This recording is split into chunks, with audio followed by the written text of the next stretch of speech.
بسم اللہ الرحمن الرحیم۔ معزز سامعین السلام علیکم۔ عورت گھر میں ہی اچھی لگتی ہے۔ حدیث کا مفہوم ہے کہ رسول اللہ صلی اللہ علیہ وسلم نے ارشاد فرمایا، عورت چھپا کر رکھنے کی چیز ہے۔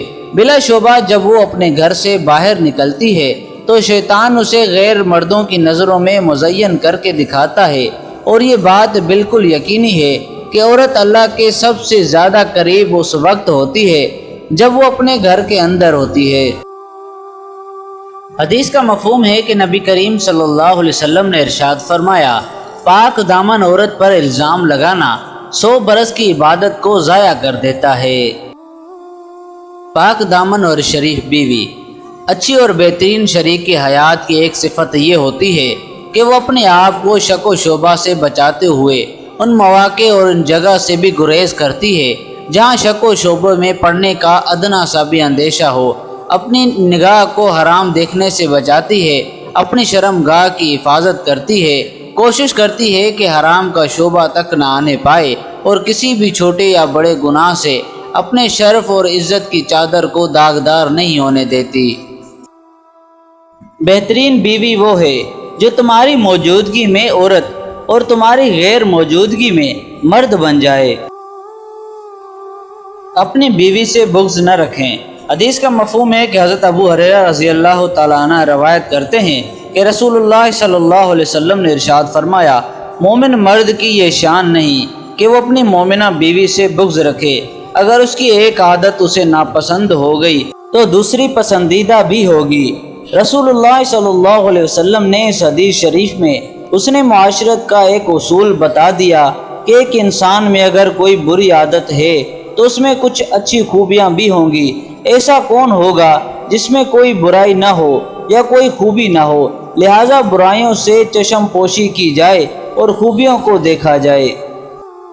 میاں بیوی کو ایک دوسرے کے ساتھ مل کر کام کرنا چاہیے اور اپنے گھر کو ایک جنت بنانا چاہیے۔ محبت کا کوئی ترازو نہیں ہوتا، پرواہ بتاتی ہے کہ پیار کتنا ہے۔ وہ واحد عورت ہے جس سے میں چاہ کر بھی سختی نہیں کر سکتا، میں خود کو اس کے سامنے بے بس محسوس کرتا ہوں۔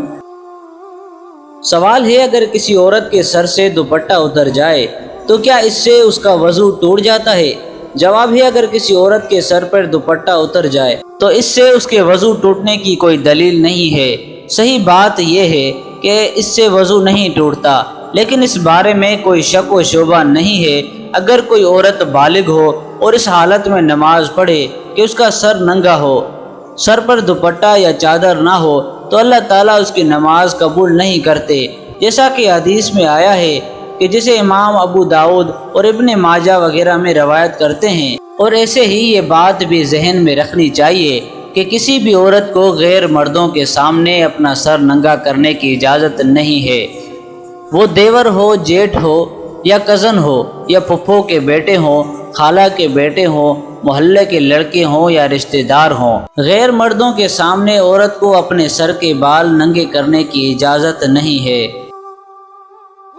سوال ہے، نکاح کے بعد رخصتی اور جسمانی تعلق سے پہلے اگر خاوند فوت ہو جائے تو عورت کی عدت ہے یا نہیں؟ اس کا جواب ہے جی ہاں، ایسی عورت کی عدت ہے، وہی جو بیوہ کی عدت ہے، اور صرف عدت ہی نہیں بلکہ اس کے شوہر کے ترکے سے اسے حصہ بھی ملے گا اور اس کو مہر بھی ملے گا۔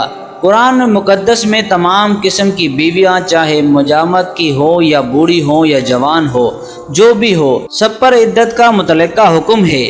سورہ بقرہ آیت نمبر 234 ترجمہ۔ اور جو لوگ تم میں سے وفات پا جائیں اور اپنے پیچھے بیویاں چھوڑ جائیں، وہ اپنے آپ کو 4 مہینے اور 10 دن تک انتظار میں رکھیں، اور یہی رسول اللہ صلی اللہ علیہ وسلم کا فیصلہ ہے۔ سنن ابن داؤد میں سیدنا عبداللہ بن مسعود رضی اللہ تعالیٰ عنہ نے یہی فیصلہ کیا، تو جس پر جرا رضی اللہ تعالیٰ عنہ نے فرمایا، ایسا ہی فیصلہ نبی علیہ السلام نے ہمارے قبیلے کی ایک خاتون کے بارے میں کیا تھا۔ مرد جھکنے کو شایانہ شان نہیں سمجھتے، یہ توقع عورت سے ہی کی جاتی ہے، مگر عورت اسی کی ٹیڑھی پسلی سے بنی ہوئی ہے، وہ جھک تو جاتی ہے مگر ساتھ ہی ساتھ ٹوٹ کر ریزہ ریزہ بھی ہو جاتی ہے۔ محبتوں کا مان رکھنا سیکھیں۔ زندگی بہت چھوٹی سی ہے، کوشش کریں کہ کسی کا مان، کسی کا اعتبار نہ ٹوٹے، کیونکہ وقت تو گزر ہی جاتا ہے لیکن دی ہوئی تلخیوں کے نقش دلوں پر ہمیشہ کے لیے رہ جاتے ہیں۔ ایک عورت کی سب سے بڑی غلطی وہ کتنے ہی سال ضائع کر دیتی ہے کہ شاید بندہ مل جائے۔ اگر آپ کو ہماری ویڈیو پسند آئی ہے تو ویڈیو کو لائک کریں، ایک چھوٹا سا کمنٹ لازمی کریں۔ اگر چینل پر نئے ہیں تو چینل کو سبسکرائب کریں۔ ملتے ہیں نیکسٹ ویڈیو میں، تب تک بھائی عبدالرزاق کو اجازت دیجیے اور اپنا خیال رکھیے۔ اللہ حافظ۔